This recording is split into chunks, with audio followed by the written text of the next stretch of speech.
Hello and welcome to another episode of We're Not Wizards. My name's Richard. I will be your host for today or tomorrow or maybe even yesterday. Now, joining me is a gentleman who is we would call him the CEO of Nuts Publishing. It's a gentleman by the name of Florent Coupeau. Hello, Florent. Hello. Hello. How are you? I'm very good. I'm very good. And yourself? Are you well? Yeah, I'm well too. Yeah. Good. I guess I should start by giving a little bit of a background to the listeners as to why we've kind of asked you on the show. Actually, it was a gentleman by the name of Scott Moore who first got in contact with us, and he suggested that we had a chat.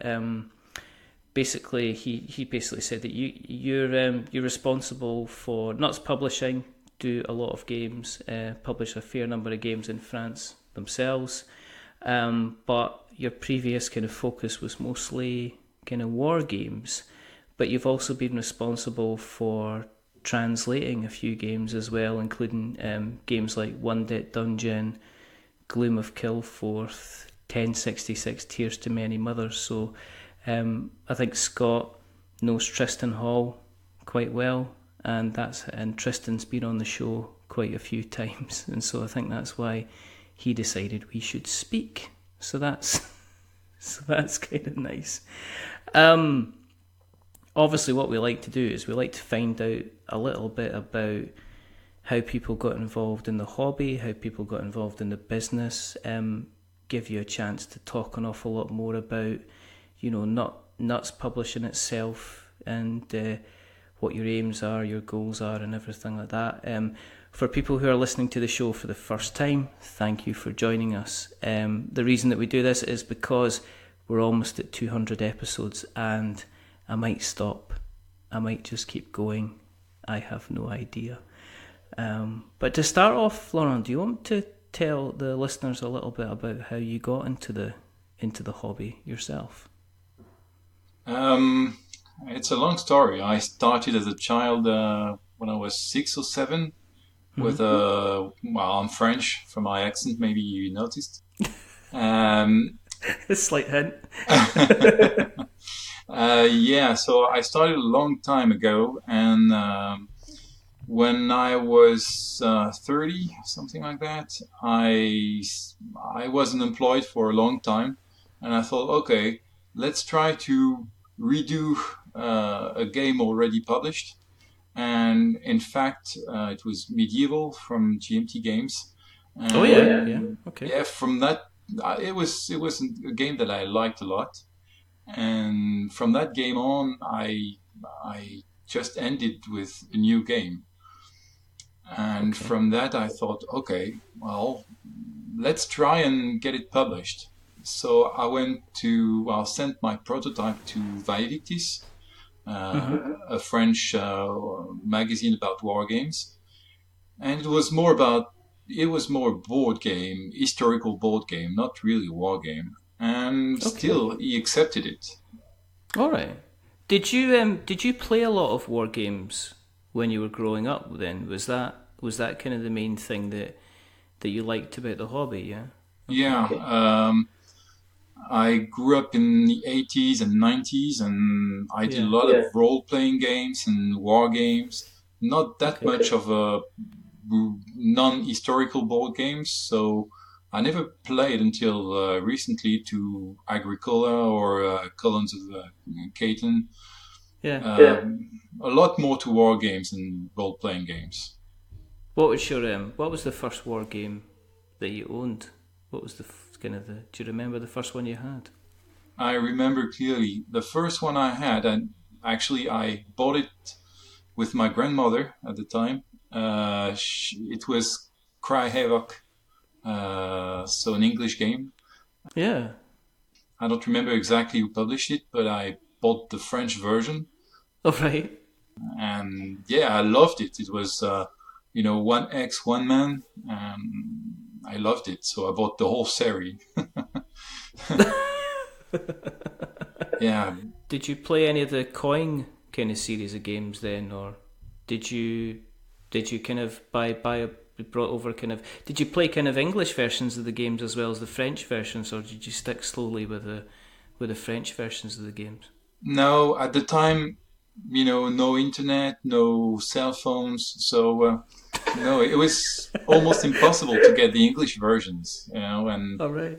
we were pretty lucky to have a French version of these games because not every game were translated, so yeah, these were translated, and I from that on I went to other war games, and yeah, now I'm playing more and more board games because I also have kids, so it's easier with them. But I'm starting war games with my older boy, so we'll see. All right. Okay. What? Because one of the things that people say about war games is that they can be quite difficult to learn. So I mean, you said you're learning to play with your older son. I mean, is there certain games that you're looking forward to playing with him, the more complicated ones, as he begins to understand it? I mean, have you started him off in any type of particular games at all? Yeah, I believe in the 80s and 90s, it's true that most, if not all, war games were really complicated. But then more. We have a name for crossover war games in French, what we called warto, from the first syllable from war games, and then to because Eurogames or board games are should plateau. So these crossover war games have usually less pages of rules, and you can play. If you have 1 or 2 hours in front of you, then you can do a full game. When it's a war game, then you need at least 3 to 4 hours at least. I believe now, and that's what we want to develop in our company, is more light war games with a lot of simulation in them, but quicker to play. Okay. That's a trend overall in every kind of games. So yeah, I think it's more difficult for people to have time to actually play. I mean, they only have the weekend, so sometimes sitting down for a 4 or 5 hour game becomes just more and more difficult as time goes on. So is that the kind of I guess the closest I've come recently to playing a board game as I played Root. Yeah. And that was kind of fairly light. I mean, it was fairly tactical, and it had kind of like asymmetrical kind of characters in it, but it was still a fascinating kind of fun resource management, area control kind of recruit kind of game, and it was absolutely kind of brilliant. Is that kind of what you're kind of aiming for then, kind of going forward? Well, we're aiming for a lot of things, maybe too many, but well, we'll see. It's we believe that a lot of people are playing war games without knowing they are war games. For example, on video games, a lot of them are war games, except that all the complicated rules, are handled by the computer. Lately you have the game called Root. Yes, that was the one I was playing. Yeah. This one is almost a war game. I mean, you just take different factions instead of the vagabonds and these other factions. You put, I don't know, the Syrians, the Iraqi, and so on, and you got a war game. Yeah. It's not that far. It's area controlled, and so yeah. We could do that, and we got some localizations as well as our own productions that aim for that. It's a board game, a Euro game, but that feels almost like a war game, except that the theme will be different. That's all. Yes. Do you think that maybe if you say put a board game down, okay, I'll be honest, if somebody put a board game down in front of me which was using the same mechanics as Root, Yeah. but it had, say, this is this battle of 1862 or whatever, I would probably be less likely to consider playing it because of, just because I would say, oh, there's a war game, it's going to be quite complicated and long to play, and also the theme is going to be quite dry, potentially a little bit kind of boring. But yeah, is that as you said, you're trying to move away from that and maybe make war games kind of cross over with different themes then? Well, we don't want really to move away. We want to do both. Ah, right, okay. Yeah, we want to do still old school war games, games that last 6 hours. Then we have another line that will be games that are crossover war games. So let's say 2 hours. And then very light war games, or even how can I call it, confrontation Euro games, and a bit like Root, well, you have some kind of fight or area controlling mechanism, but maybe it's going to be science fiction or just like Root, some kind of heroic fantasy or something like that. Yeah. Is it, as an aside, is it quite frustrating that games that have similar mechanics to Root have been around for years, and then somebody takes the strategy of a war game, puts some very cute animals on the front cover, and then all of a sudden people are calling this kind of the game of the year? I personally, I was playing it on Friday, as I said, and it's fantastic. And the first thing I thought was, this is brilliant. But the second thing I thought was, have I been missing out on a lot of games like this because I haven't been attracted because of the theme? And you must be sitting there thinking, we've got hundreds of games like this that you could play, and I could just imagine you busy kind of printing off pictures of kittens and puppies and sticking them on the front cover of boxes instead. There's another technique we could use, is do something like Root, and then do a second game, a sequel, saying, okay, that is the same system, but except that now it's not going to be cute animals, it's going to be big panzers. I don't know how people will react, Just to see, it would just be interesting to kind of move them up through the animal kingdom, and then all of a sudden the next version you bring out is like the Napoleonic War, but with donkeys or something or something like that. Quite frankly, it will work. If you take the Spanish War during Napoleon, you got the French, the English, the Portuguese, the Spanish, and they all are different. They don't have the same strengths, and it will work. But absolutely. But we would lose, almost everybody. I think the closest game I played before with kind of a lot of asymmetrical powers was Quartermaster General. Yeah. Which was a game that I played a few times, and I enjoyed kind of every time kind of playing that game, because the different factors had kind of like the factions had different powers, which was quite cool. How did you? We've kind of missed this bit out so far, but how did you get involved, kind of like in Nuts Publishing? Were you involved in the board game industry before? What kind of led you to working at Nuts?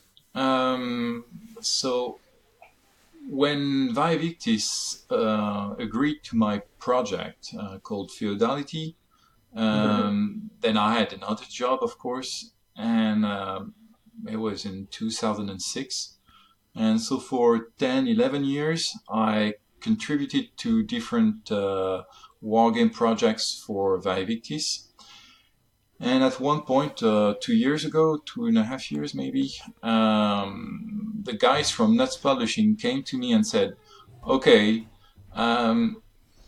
we don't have time anymore to run the company. We are all doing it on our free time, and it's taking too much time. So we'd like to sell the company to somebody else. So I talked to my wife, and I said, okay, let's try this. But if I buy the company, you need to stay with me. So not my wife, the other guys.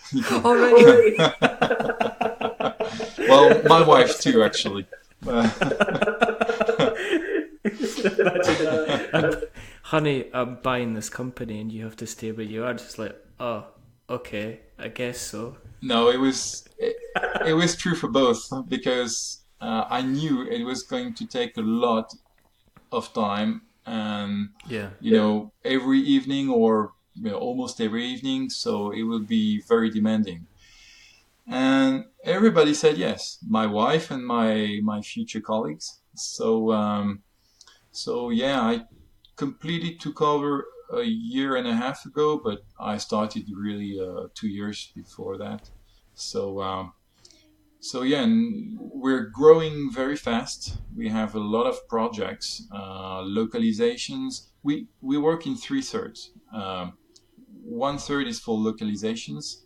1/3 is for long partnerships, and the last third is for our own production, our own designs. Sorry. Okay. And we try more or less to be 30% of each. It depends on every trimester. It's not always true, but we try to have this. Was the localization something that you brought to the company, or was it something that they were already doing at Nuts already? No, that before I arrived, they were publishing one war game every 2 years. Wow. Of their own design. Yeah. And now, I think in 2018, we're going to publish 2 war games and a minimum of 6 localizations. That's impressive. That's very impressive. And we could do a lot more, but we don't want to, because we want to have good quality products. We want our games to be play tested a lot. So, and we actually, for our localizations, we only accept them after playing the games. If you don't send us a copy, then we won't take the localization. We want to be sure of what we are going to publish. If it's good for us, for our publishing lines and so on. Here's a question. Is it difficult to localize a fantasy game? Because I noticed obviously you're localizing Gloom of Kilforth.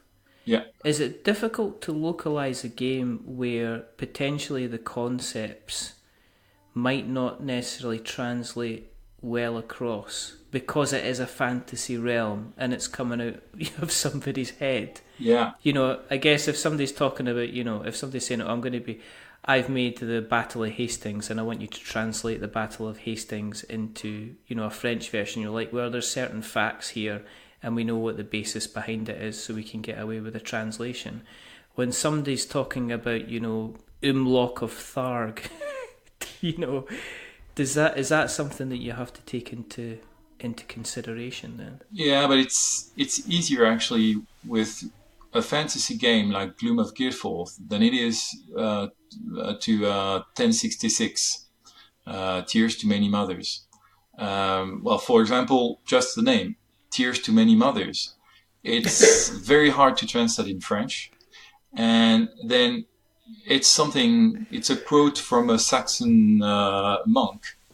Yeah. And in fact, we translate it into 1066 in Furor and Blood, which is a quote from a Norman monk.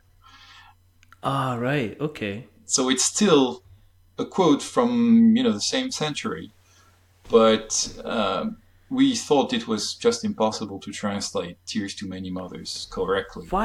Why was it bad? Why was it difficult to translate? Because I'll be honest with you, I was going to try and be clever tonight, and I was going to start off by going bonjour, bienvenue à nous ne sommes pas des magiciens, je m'appelle Richard et je serai votre hôte pour aujourd'hui.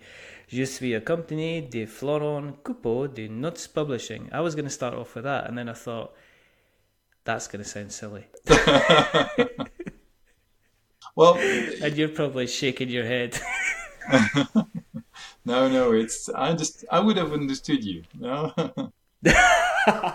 But I would have been chased down the street by every other French-speaking person that came with it. Exactly. I mean, but that's I was speaking to Nigel Kennington on the show the other day, and he was talking about translating he was using oldie languages because his game was based around H.P. Lovecraft, and he was saying some of the phrases he was trying to get translated from kind of olden Gothic English into other languages were just like really, really impossible. So I think, I mean, when you're doing the translations, does it quite a difficult process? Do you translate kind of back and forth? Do you translate it from the English into the French and then look at translating the whole thing back into English to see if it's changed or the syntax or the context has changed at all? Well, in the company, we are at least 3 who are almost fully bilingual. And we use also freelancers to translate, but people that we know very well. And they usually not only translate from English to French, but they also put it in the InDesign file directly. Oh, right, okay. We also have special softwares to help us. And we had to have a great process because when we do a war game, it's usually the other way around. We have a French designer who arrives with his great war game design, but it is in French. So we have to translate it into English. And, right, okay. And the thing is, French and German are 30% longer than English. So sometimes the whole layout has to be different. And to go back to your previous question, for Gloom of Guildford, it's not that, for me, it's easier for a fantasy game because you can invent words. Yeah. The example is in Gloom of Guildford, the city is called Sprawl City. Yes. We cannot stay with that word in French. Sometimes we do, but like One Day Dungeon is One Day Dungeon in French. Yes. Sprawl City, it's almost a role-playing game, so we had to translate it, and we thought, okay, what does sprawl means? And we thought, okay, let's try to find something short and something easy to say, and so on. So we went with, I'll say it in English because I think it's almost the same word. It's ample, A-M-P-L-E. And cité for city.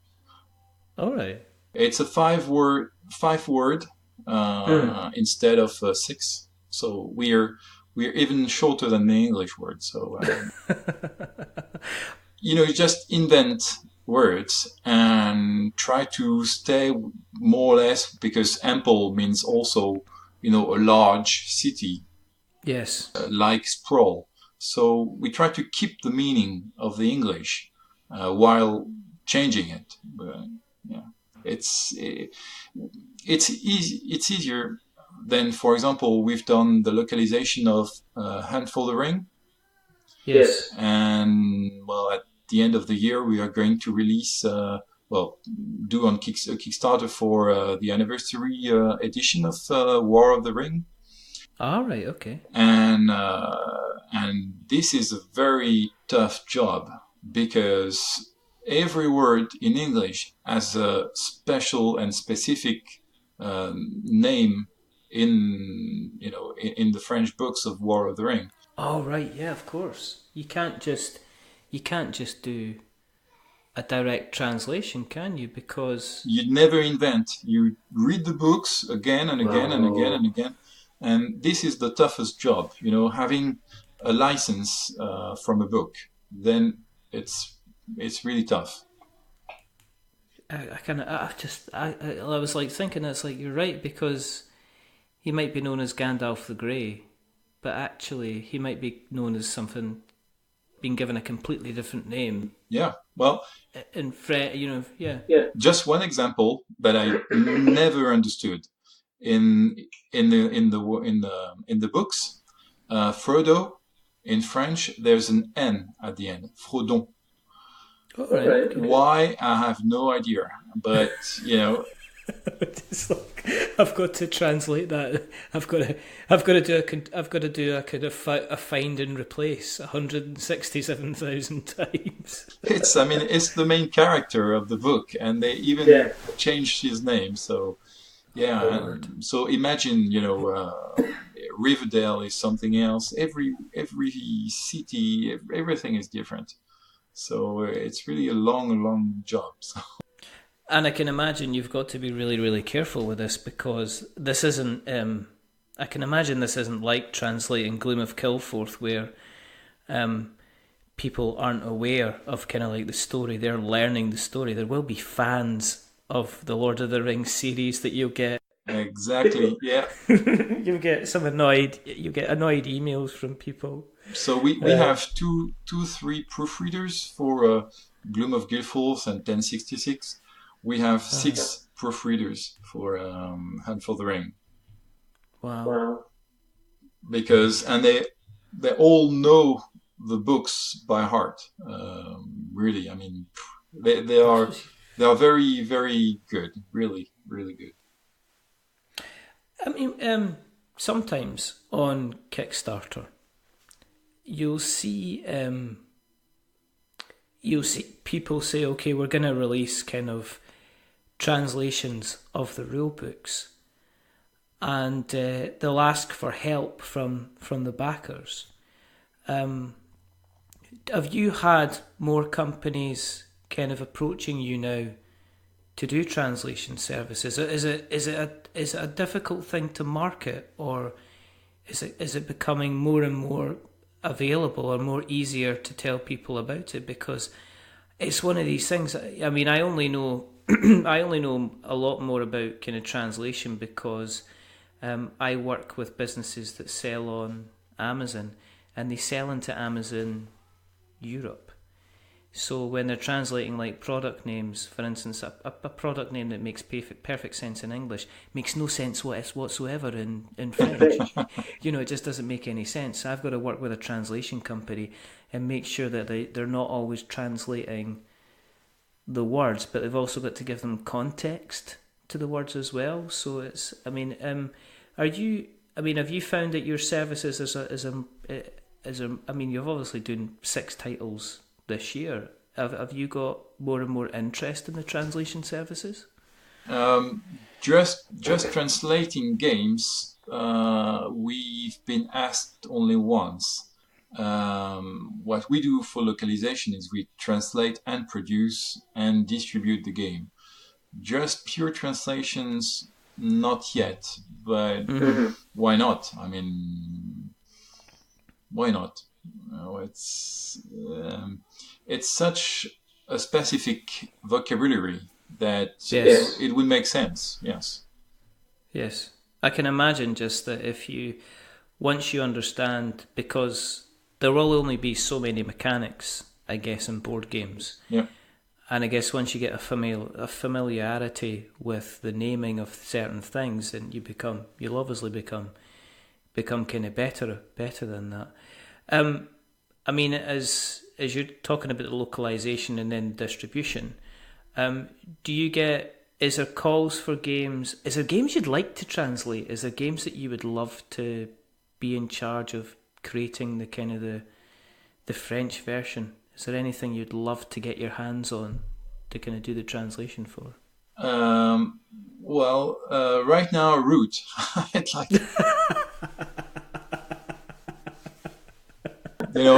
I suppose I'm late, and other French companies got it already, but well, it doesn't matter. Yeah. I must say that it's an honor to do War of the Ring. Yes. It's an old game, but the second edition was never published in French. So we believe there's a market for that one.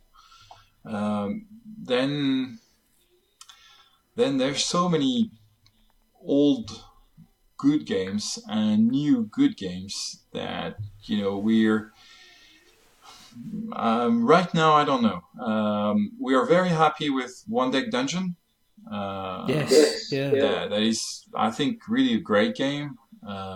There's One Deck Galaxy coming out at the end of the year. And well, for us in French, Forest of Shadows is coming out at the end of the year also. So we have quite a delay compared to the English version. We got also the Lost Expedition and its expansion. Oh yeah. But as a new game in French, well, if you have any suggestion, I'm ready to hear it. Yeah, no problem. I mean, I'm pretty sure there's a lot of games out there that just don't end up getting translation. I mean, there must be so many, and there's also probably quite a few in the past which didn't get a translation kind of as kind of well. With you producing your own games, are you translating these into English as well now? I mean, obviously you do your own versions. Are you automatically doing kind of considering English versions, or do you have to wait and see what the demand is like? Well, for our own designs, we always publish them in English. All right, okay. But we are trying to think about a solution to publish them in French too, and maybe in other languages. It's easier for. We don't want just to give a PDF. We want to do a full version of the game in other languages. Yeah. And for now, because we are doing expert games, it's not possible to do it ourselves. So that's why we're licensing our games. But then maybe if we do smaller games, we'll do it ourselves. But there's another problem. It's distribution. If you just want to do a Kickstarter, then you can do any language and just distribute it after the Kickstarter. But if you want to go into retail, then that is a different matter, because I know pretty well the English, the American or the US, and the German markets, and they are all different. And we're too small. I don't want to, although I know how they work, I don't want to handle that. So it's easier to find a partner who does it than ourselves. But I'd like, when we release a game, it's if a partner is ready to have the license, it would be great. Okay.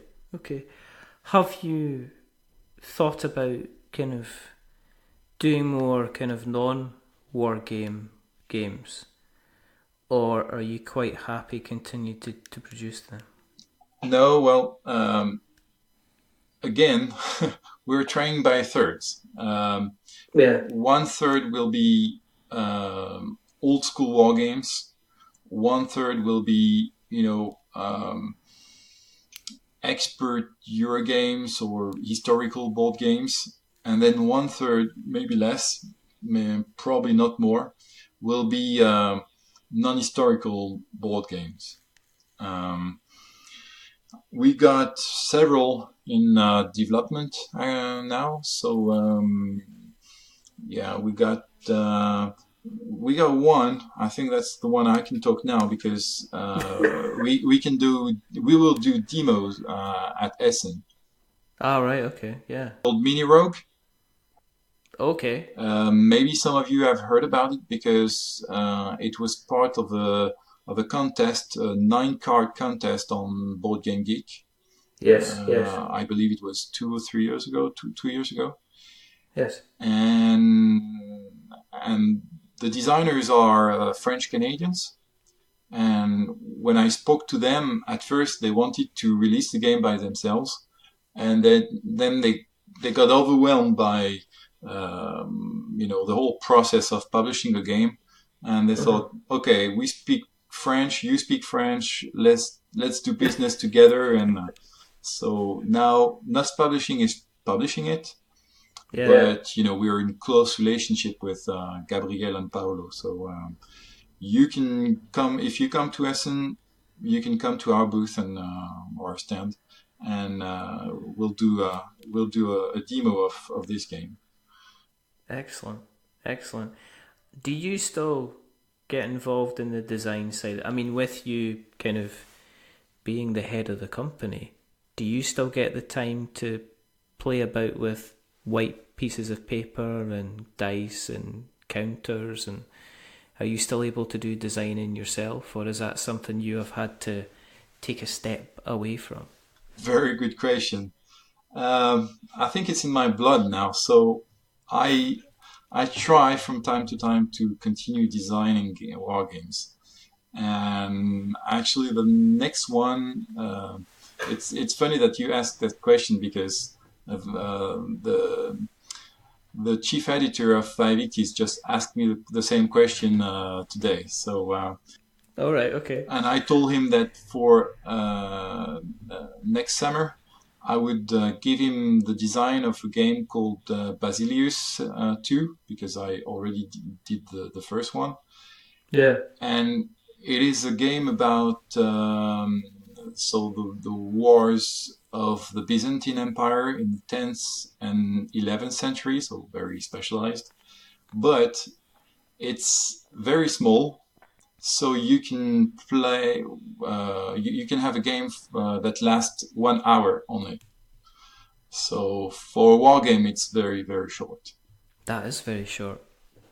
I mean, Root took 90 minutes to play, so that's to play in an hour. That's I know a lot of kind of non-war game kind of games that take at least an hour and a half to kind of play, so that's kind of exciting.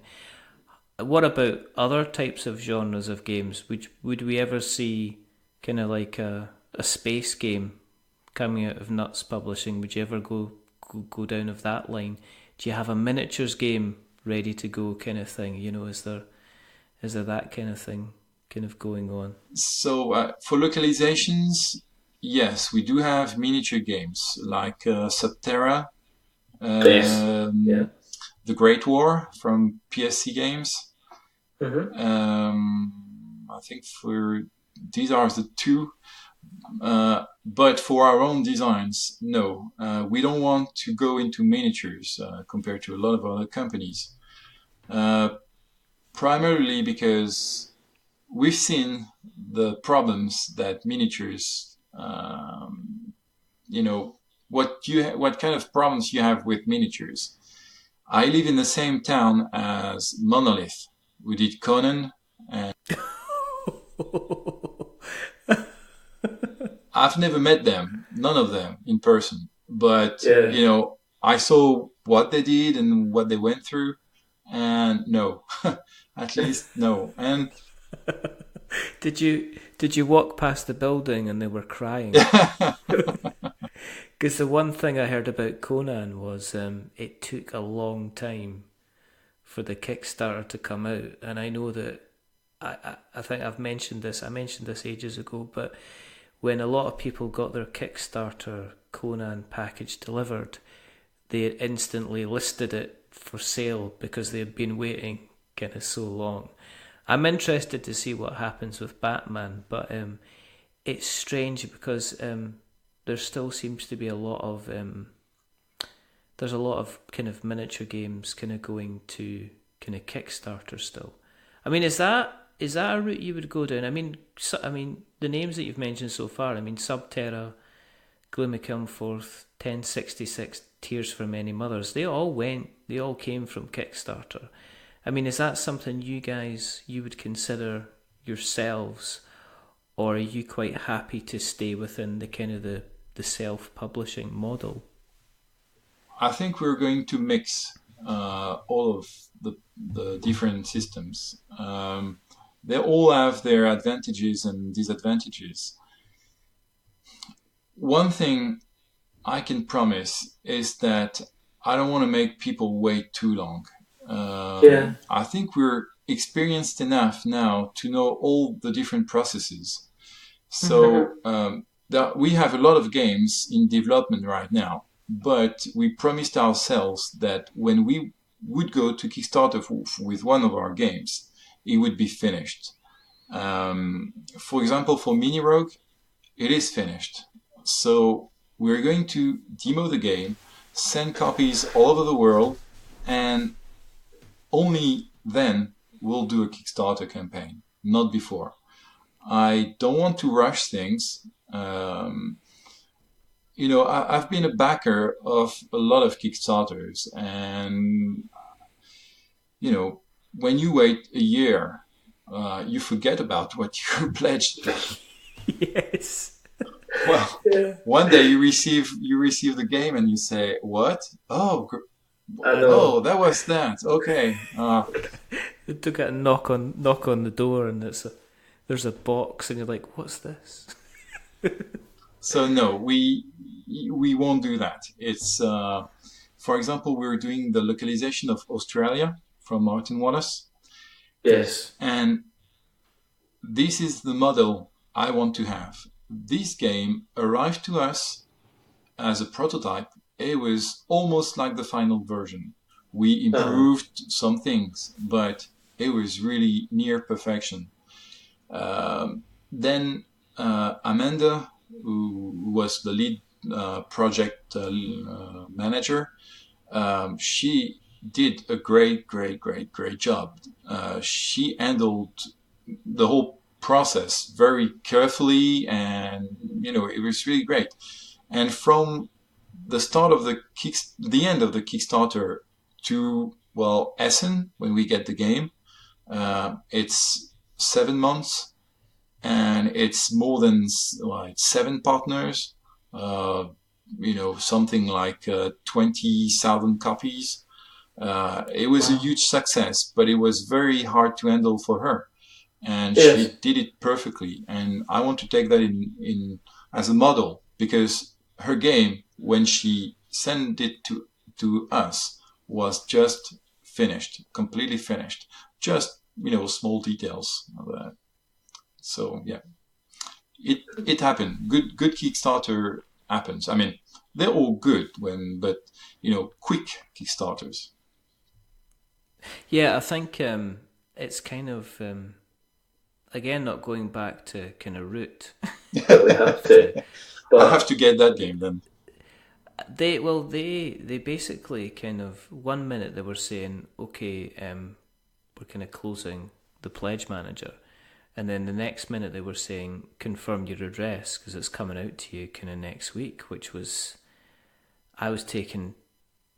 I thought it was quite shocking, because it was like it kind of finished earlier this year, and I remember kind of seeing it and thinking, well, that'll be something to kind of look forward to, because usually what will happen is they'll have a closing date on the kind of the pledge manager, and then that'll be it, and it'll sit there waiting until it's ready to go, and then you'll get potentially an email saying, sorry guys, there's going to be another 3 months. But the next thing I'm getting an email saying, this is ready to be delivered, and I'm like, whoa. So Well, I think a little bit more experience now.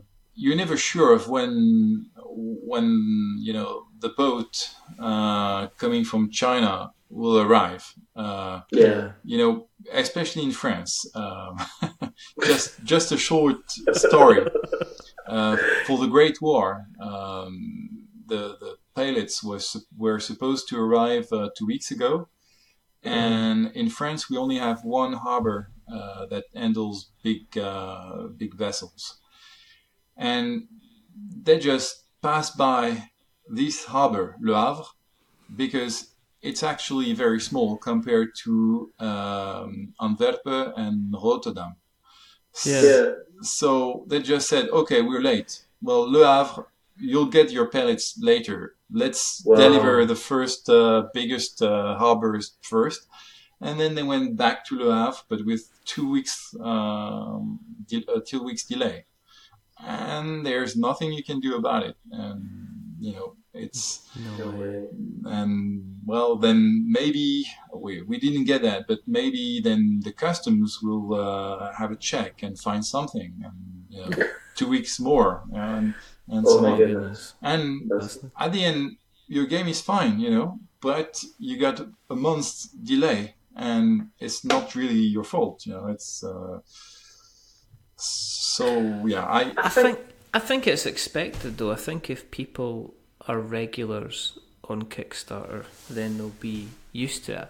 I think when there's an issue is when it's maybe an IP, when people have backed a game. I mean, Monolith and Batman, the Dark Souls board game, Resident Evil board game. It's like if they were any other IP, if there's a delay on them, then they would be fine because people would be saying, "This is fine, it's in development."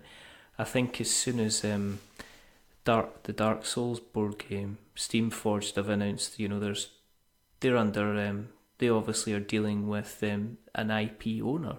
So they say we're going to change this, and in order for them to change this, they've got to go through a process to get a model, a miniature changed, which is probably another reason that you're right that you shouldn't be using going near miniatures, Florent. But But the key is communication, I think. yeah, yeah, I think you have to tell the truth and you have to communicate very regularly. Then, Doth. Yeah. Yeah, Yes. yeah. Yeah. So what can we look forward to in the next couple of months from Nuts? What should we be keeping an eye out for from yourselves? In English, you should check a Kickstarter campaign for Mini Rogue, probably in January or February of next year. Okay. Then we are also going to release a very small, well, not small, but quick wargame or crossover wargame called Saigon 75.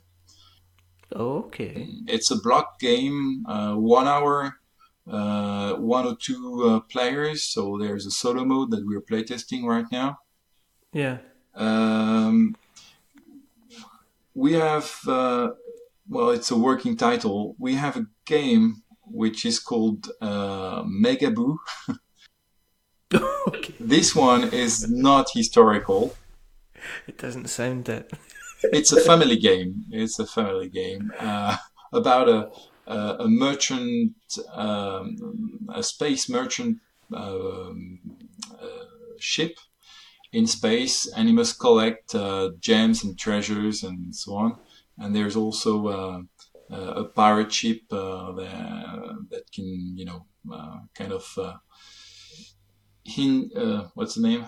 Prevent the merchant from doing everything he wants. So this is really a family game. There's also another game that I think I never told anyone about that is very advanced. This one is called Moog, and it's also a game. At first, I think he won several awards on a 9-card contest on Board Game Geek. Yeah. This one is a war game, but the way it's done, it's really a Euro game. It's you got a mammoth in the middle and two tribes of prehistorical men. Sorry, and you can play one, 2, 3, 4 players, and usually it's two teams of two cavemen, and they need to kill the mammoth. And the game system handles the mammoth, so it can turn around, charge, and so on. And the cavemen must kill it, but they can jump on top of it. And it's really fun, really fun. It doesn't feel like a war game, really. It doesn't sound like a war game at all. Really, it's meant not to be a war game. It's kind of like your version of Root. That's quite cool. Basically. Just go on BGG and type MOOGH, and you'll find the print and play version of Moog. Excellent. And the illustrations are just great. Fantastic. If people have listened along today and if they want to find out more about Nuts, about yourself, where can we find you on the internet webs? Normally we have a website. You type Nuts Publishing, so NUTS and publishing.com. Then we'll be at Essen. I am usually at UK Game Expo. We'll try to get a stand next year. Yes. So you can come and meet us next year. We also have a Facebook page in English and in French. So. Oh, okay. So a Twitter also. Just type Nuts Publishing on Facebook, and you should find us. Excellent. Well, what we'll do is we will take all those links and we will put them in our show notes so that we have notes to show. Thank you very, very much for coming on. Thank you too. This has been a pleasure. If you want to keep an eye on what we are doing, you can find us on Twitter at We're Not Wizards. You can find us on Facebook at We're Not Wizards. We are on Instagram at We're Not Wizards. You can find us on the website, which is we'renotwizards.com. If you're looking for the occasional reviews and previews and even opinion pieces, we have a blog now, which is we'renotwizards.blogspot.com. If you want to email us, it's magic@we'renotwizards.com. And if you've listened tonight and you're listening for the first time and you want to subscribe to us, then if you go to Stitcher or Spreaker or Acast or Podknife or Player FM or everywhere you get your podcast, then please drop us a subscription. If you like us a lot, then please go to Apple Podcasts and drop us a subscription and a rating. If you like us even more, please drop us a review, because that would be fantastic. As we say, if you are dropping us a review, then don't give us 10 stars, because that makes us big-headed. But don't give us 1 star, because that makes us cry. Give us 5, because it's in the middle and it's average, and we are just a little bit average. But the gentleman who has not been average tonight, he's been formidable. It is Mr. Florent Coupeau. Thank you very, very much for coming on. There's only 2 more things to do. The first thing is to remember that we are many things, but we're not wizards. Are we wizards, Florent? Oh, you're pretty much like wizards, I think. Don't. No. No. And the the second thing is to say goodbye. So it's a goodbye from Florent. Say goodbye, sir. Goodbye. Merci.